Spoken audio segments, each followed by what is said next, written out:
you've seen all these run clubs popping up.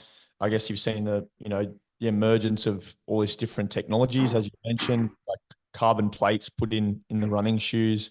Um, I guess since COVID, even for myself, I had a little bit of that, caught a little bit of that bug when we went into lockdown with gyms closing, and their alternatives were, home-based resistance training with bands or dumbbells, home-based gym, whatever you could get your hands on, or just lacing up a pair of shoes, going for a run, going for a walk, going to the playground. And I think during that period, that was when I got into a little bit of distance running, and I did a half marathon, a marathon myself last year. And I was having a bit of a laugh because I recently listened to a podcast you're on, and you're talking about how the average global time for a marathon is around 4.5 hours. And I was kind of that, like 4 hours, 50 minutes or so, but I was running at about 107 kilos. And then I think listening to your story and hearing about how you conquered it in 2.5 hours, um, I think once you do anything like of that nature, it really puts in perspective how massive an achievement it is for someone like yourself to run a marathon in 2.5 hours. So roughly what kind of average speed would you have been running for that London marathon that you recently, I think it was about May last year that you did the 2:31. What's your kind of Yeah. average pace, just to put things in perspective for the listener? I think off the top of my head, it's about sort of 3:34-ish Yeah. a kilometre. I'm not 100% sure on the kilometre per hour pace, which might help some people if they run on treadmills Yeah. and whatnot. But yeah, about 3:34 is the average.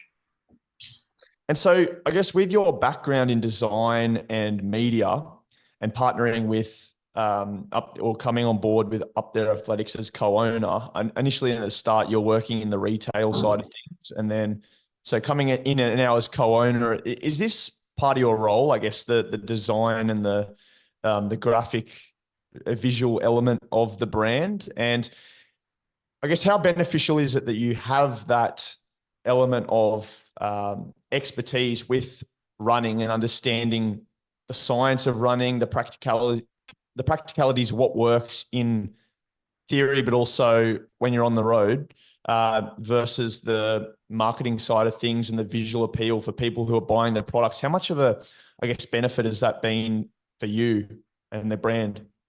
Yeah, I think it's massively beneficial. Yeah, so I take care of all the design and sort of the creative direction of the brand, which we're still reasonably small. So it's nice to sort of have that control and have the autonomy to be able to make the brand and the store sort of look and feel how we want, and we're pretty nimble in being able to chop and change um, that sort of stuff. But I think being there's sort of no greater strength than being involved in the running community, in the running world, to know what runners are looking for at the end of the day. I think you really have to be plugged into the community and be hearing what people are talking about and what people are wearing, and it's pretty easy to get lost in the brand space of it all, and Yep. the real high level stuff when you're buying product, a year in advance and all that sort of stuff.